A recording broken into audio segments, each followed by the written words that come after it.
Well, hey there, and welcome back to Stuff in Excel. I'm Richard. Don't forget to subscribe to the channel if you like this video, and click that notification bell down at the bottom so that you'll be told when we get new videos. So what I'm going to do real quick in this video is show you how to take a table in Excel and convert it back into a range of data. That's going to be a really important skill. It doesn't happen often, but occasionally you need to know how to convert that table back into a data range. Let's just go see how it's done.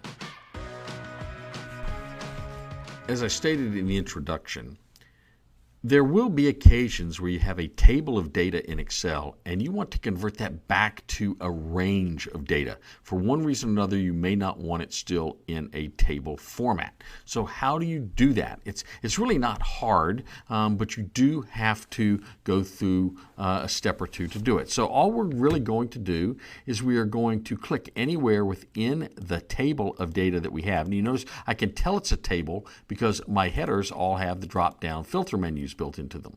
I can also use this to sort these, by the way, from smallest to largest or largest to smallest, whatever I want to do there.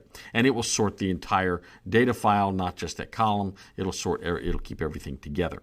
So if I want to convert this back to a range of data, it's pretty simple to do. I click anywhere within the table, and now I'm going to go up to my top ribbon, and I'm going to go all the way over here to the right to where it says